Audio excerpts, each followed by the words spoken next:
Salut, c'est Clément de Mouvement Conscient. Là, j'ai une casquette parce que j'ai la flemme de me coiffer et le sujet d'aujourd'hui va concerner les avant-bras. Il se trouve qu'il y a deux choses très importantes à signaler par rapport à cette région. Premièrement, les avant-bras sont constamment surutilisés. Que ce soit de par le fait qu'on est toujours en train d'agripper des choses, que ce soit de par nos différentes séances de sport, nos séances de force, mais aussi simplement de par notre taf, le fait d'être toujours assis devant un bureau, de devoir écrire des choses, aussi sur notre ordinateur, ce qui fait que finalement l'articulation du coude va pratiquement toujours avoir un certain degré de flexion, ce qui va accumuler pas mal de tension au niveau des avant-bras et surtout au niveau du brachio-radial. Donc ça, c'est le premier point qui est assez problématique dans la mesure où, maintenant je vais vous parler du deuxième point, c'est que c'est très dur de bien soulager les avant-bras, de bien les étirer, parce que souvent les méthodes qu'on va utiliser vont super bien marcher quelques jours, quelques semaines, et après on va rapidement tomber sur un plateau qu'on aura beaucoup de mal à dépasser. C'est vraiment pas comme un muscle comme imaginons les quadriceps ou les ischios, le psoas, où on pourra vraiment mettre en place des méthodes pragmatiques qui marchent très bien et qui vont nous faire progresser sur le long terme. Les avant-bras, c'est vraiment pas ça, raison pour laquelle dans cette vidéo, je vais vous présenter 3 méthodes qui marchent vraiment bien pour pouvoir soulager vos avant-bras, retirer des tensions, ce qui va être très intéressant dans une perspective de santé, dans une perspective de douleur, mais également dans une perspective de performance. La première méthode que je vais vous montrer, ça va être une méthode qui va consister à faire des étirements. La deuxième méthode va consister à faire des automassages avec une balle. Et à chaque fois, je vais vous montrer différents exercices par rapport à chaque méthode. Et la troisième méthode que je vais vous montrer, ça va être aussi une méthode d'automassage, mais cette fois-ci qu'on va faire soit avec nos mains ou avec un objet, par exemple comme une fourchette, une fourchette ou une cuillère, ce genre de choses. Ça marche? Alors on va commencer par les étirements. Le premier type d'étirement que je vous conseille de faire pour commencer, pour retirer les tensions, c'est vraiment l'étirement classique qu'on peut faire au niveau des avant-bras, qu'on va faire de manière passive. Alors sachez que lorsqu'on va étirer nos avant-bras, il y aura deux faces à prendre en compte. Ça va être la face avant, c'est-à-dire la face grosso modo où il y aura les fléchisseurs du poignet, et après on aura également la face arrière, donc ça va être celle-ci, où ça va être la face finalement des extenseurs du poignet. Ok. Donc ce que vous allez faire, c'est logiquement étirer ces deux faces. Pour l'étirement classique de la face avant, tout ce qu'on va faire, c'est simplement prendre notre main, l'étirer de cette manière-là. Du coup, position de supination, on essaye d'aller au maximum de notre amplitude au niveau de notre poignet, au niveau de nos doigts également, ce qui va nous permettre d'avoir un bon étirement au niveau de la face avant. Pour la face arrière, ça va être la même chose, sauf qu'au lieu d'être en position de supination, on va être en position de pronation. On va faire la même chose, essayer d'aller au maximum de notre amplitude au niveau du poignet et au niveau des doigts pour avoir un bon étirement au niveau de cette face arrière.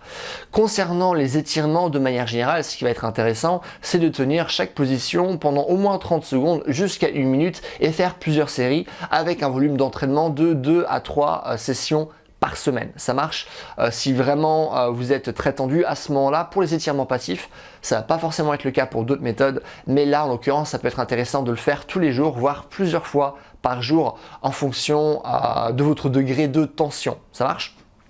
Donc une fois que vous avez fait ce genre d'étirement, ce que vous allez pouvoir faire par la suite, une fois que vous êtes tombé sur un plateau, c'est faire les mêmes mais cette fois-ci au sol. La raison pour laquelle c'est intéressant de les faire au sol, c'est que cette fois-ci on pourra rajouter une dimension plus chargée. C'est-à-dire qu'on va pouvoir moduler notre poids de corps, soit le mettre davantage sur nos mains ou pas, pour essayer d'augmenter la résistance, ce qui va nous permettre d'avoir une plus grande amplitude lorsqu'on va faire le mouvement. Donc pour maintenant étirer la face avant des avant-bras, ça va être assez simple. Vous allez simplement vous mettre en position de supination, comme on a pu le voir précédemment, mais avec vos doigts qui vont être orientés vers vous et en gardant votre main qui va être collée au sol, c'est très important, on la garde collée. On va simplement ramener nos bras et notre poids de corps en arrière pour aller au maximum de notre souplesse au niveau du poignet, ce qui va nous permettre de bien étirer les avant-bras. Ok. Maintenant, pour la face arrière des avant-bras, ce qu'on va faire, c'est qu'au lieu de se mettre sur la paume de nos mains, on va se mettre sur la face opposée.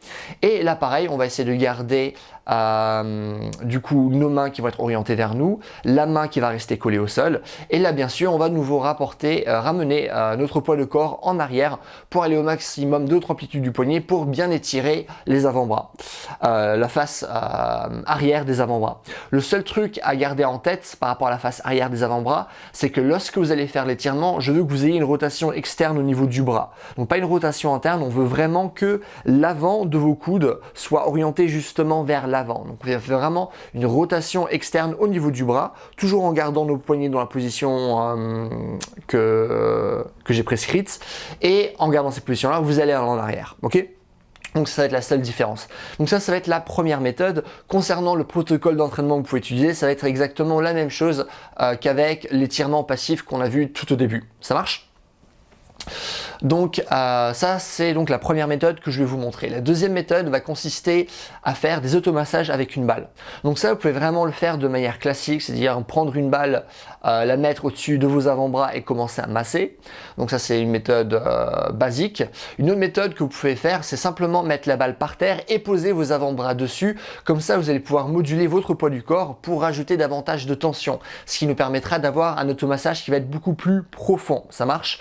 Et en plus de ça, ce que vous pouvez faire, c'est simplement ramener votre genou par exemple au niveau de votre avant-bras pour rajouter davantage de pression. Ok ? Lorsqu'on va faire des automassages, c'est vraiment pas quelque chose qui est censé faire du bien, quoi. C'est pas l'automassage que pourrait vous faire votre copine ou votre copain, c'est pas du tout ça, c'est vraiment quelque chose qui est douloureux. On va retirer des tensions, on va retirer des nœuds musculaires, je dis entre guillemets parce que des nœuds musculaires ça n'existe pas, mais voilà, donc ça va être vraiment pour retirer ces tensions là. Donc à partir du moment où on tombe sur un point où on a particulièrement mal, ça va être intéressant de rester sur ce point là.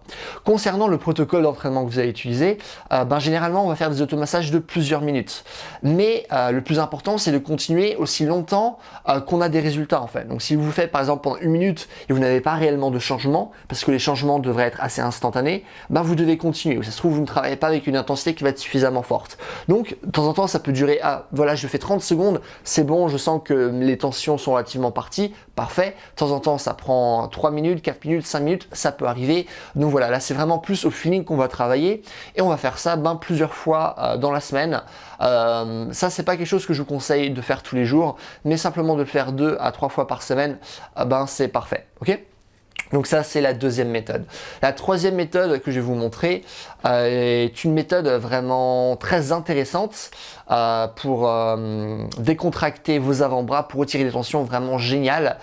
Ça va juste demander plus de matériel. Donc premièrement, vous allez avoir besoin imaginons d'un couteau à beurre, du coup un couteau qui ne coupe pas pour être sûr de ne pas vous couper. Vous allez simplement utiliser le manche pour vous masser. Donc, vous pouvez aussi utiliser une fourchette, comme j'ai pu vous le dire au début de la vidéo. Vous pouvez aussi utiliser une cuillère. Donc ça marche tout aussi bien. Il y a aussi du matériel spécial que vous pouvez acheter par exemple sur Amazon. Ça coûte genre 5 ou 10 balles. Honnêtement, je ne vois pas vraiment de grand diff entre ce genre de matos et simplement utiliser le manche d'un couteau ou d'une fourchette ou quoi que ce soit. Donc voilà, faites comme vous voulez. Mais en tout cas, si vous voulez, vous pouvez acheter du matériel spécifique. Et ce que je vais faire, c'est que je vais simplement lubrifier la zone que je vais travailler. Du coup, là en l'occurrence, quand je vais vous le montrer, je vais davantage travailler sur le brachioradial. Donc utiliser soit des huiles de massage, vous pouvez utiliser par exemple le truc que vous pouvez voir à Decathlon. Si vous voulez quelque chose qui a des vertus anti-inflammatoires, il y a les crèmes Tromil qui sont pas mal. Elles sont dures à trouver en France. Perso, j'en ai pas trouvé dans les pharmacies, donc généralement ce que je fais, c'est que je me les fais livrer par exemple de Belgique ou d'Allemagne. Lorsque par exemple j'ai des tendinites, c'est des crèmes qui marchent vachement bien. Donc voilà, ou sinon, comme je vous dis, les crèmes que vous pouvez trouver à Decathlon, ou les trucs comme Baume du Tigre ou quoi que ce soit, ou simplement ça peut être juste de l'huile, mais quelque chose qui lubrifie bien, donc ça peut pas être de l'eau ou ce genre de truc, ok ? Voilà. Et après, vous allez simplement masser la zone. Donc ce que je vais faire, c'est que je vais commencer au niveau de la zone et je vais vraiment descendre le long des fibres musculaires. Ensuite, je vais remonter sans vraiment toucher la zone et je vais de nouveau descendre le long des fibres musculaires. Là, ce que je vais faire, c'est faire un automassage pendant quelques minutes. Ok ? Je vais vraiment essayer d'appuyer. Je vais vraiment pas appuyer au max, mais quand même appuyer suffisamment fort. et vraiment essayer d'aller le long des fibres. Donc vous allez voir que vous allez devenir tout rouge au niveau de cette zone. C'est bien parce que du coup il y aura davantage d'afflux sanguin, ce qui va davantage nourrir la région en tant que telle. Donc ça c'est quelque chose qui est pas mal. Et donc voilà, vous allez simplement faire ça quelques minutes par zone que vous voulez travailler. Donc si vous avez beaucoup de zones à travailler, ça peut prendre pas mal de temps. Mais c'est vraiment une méthode qui est très efficace et que je vous conseille aussi de faire plusieurs fois par semaine, ok? Donc voilà, ça c'est les 3 méthodes que je vais vous proposer. Une 4e méthode qui est intéressante, que je vous donne juste en bonus comme ça, c'est simplement faire du flossing. Vous pouvez regarder ça sur YouTube, Google, etc. Flossing ou Voodoo Flossing. C'est une méthode qui a été pas mal popularisée par Kelly Starrett, qui est un coach en mobilité. C'est vraiment quelque chose qui marche très bien pour les articulations. Néanmoins, ça nécessiterait que je fasse une vidéo entière à ce sujet. J'en ai déjà parlé dans 2 vidéos, du coup je vais pas me répéter. Néanmoins, sachez que cette solution existe et qu'elle est particulièrement intéressante pour gagner davantage en mobilité, pour retirer les tensions, et c'est aussi très intéressant pour retirer des douleurs, notamment si vous avez des tendinites. Voilà. Écoutez, c'est tout ce que je voulais vous dire dans cette vidéo-là, donc j'espère que ça vous a plu. Si vous avez des questions, des choses que vous ne comprenez pas, n'hésitez pas à les mettre dans les commentaires. Je réponds à tout le monde, comme d'habitude. Si vous avez aimé la vidéo, n'hésitez pas à me mettre un j'aime, comme ça ma vidéo sera mieux répertoriée, ce qui est cool pour moi, parce que comme ça j'aurai plus de vues. Et dernièrement, si vous voulez avoir un programme en ligne qui prend justement en compte ce genre de choses, qui vous apprend à bien assouplir les différentes articulations de votre corps, les différents segments corporels de votre corps, qui vous explique notamment comment gagner en souplesse, mais qui vous explique aussi comment gagner en force avec des méthodes qui marchent, mais aussi un programme qui vous donne des entraînements que vous pouvez suivre, et ce sur plusieurs années. Programme qui parle aussi de rééducation, qui parle aussi de vitesse, d'endurance, de coordination, de force, de souplesse, d'absolument tout. C'est une formation qui est vraiment ultra complète. N'hésitez pas à aller sur mon site, c'est le premier lien dans la description. Et voilà, c'est tout. Bye!